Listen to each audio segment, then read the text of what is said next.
Assalamualaikum warahmatullahi wabarakatuh. Saya Nainur Aini dari kelas 7B PGSD ingin menjelaskan tentang konsep pendidikan menurut Ivan Illich.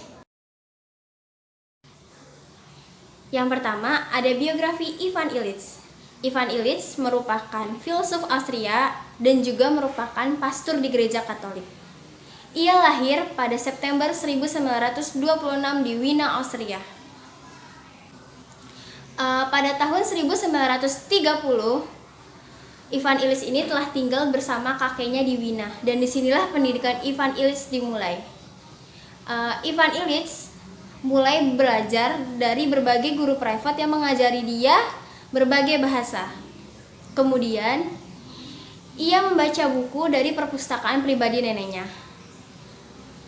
Dan ia sering berinteraksi dengan para cendekiawan penting yang merupakan sahabat dari kedua orang tuanya. Pada usia ke-24 tahun, Ivan Illich ini mendapatkan gelar master di bidang teologi dan filsafat di salah satu universitas Italia, Roma. Dengan gelar ini, Ivan Illich kan mendapatkan ijazah. Nah, berkat ijazahnya itu, Ivan Illich dijadikan sebagai pastor gereja Katolik. Kemudian, Ivan Illich mendapatkan gelar dokter dalam bidang filsafat sejarah di salah satu universitas Zalzburg. Kritik ini muncul karena adanya kebijakan di Amerika Selatan dan Amerika Latin yang menganjurkan wajib belajar 12 tahun.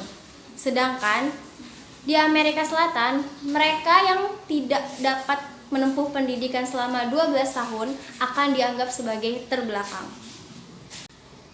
Ada beberapa kritik menurut Ivan Illich. Yang pertama, ada kritik terhadap institusi pendidikan.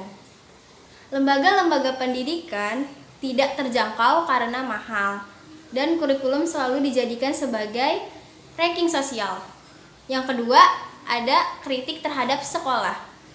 Setiap negara diurutkan seperti kasta, di mana posisi suatu negara ditentukan oleh rata-rata masyarakat yang bersekolah. Ketiga, ada saluran kontraproduktif, di mana setiap lembaga harus menjadi saluran yang memungkinkan pelajar itu punya akses, tanpa harus memiliki surat izin dan pendidikan yang terlebih dahulu.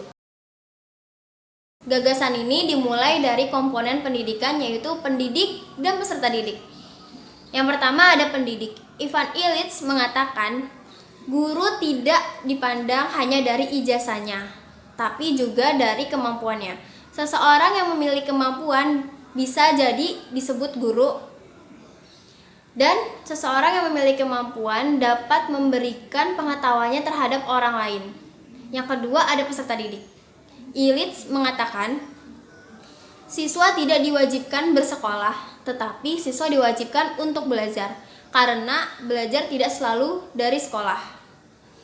Tujuan utama pendidikan menurut Ivan Illich ini adalah memberi kebebasan kepada manusia dalam proses belajar, dengan cara membebaskan untuk mendapatkan sumber belajar, membebaskan untuk memberikan pengetahuan dan keterampilannya, sehingga mereka tidak berharap kepada jasa profesi manapun.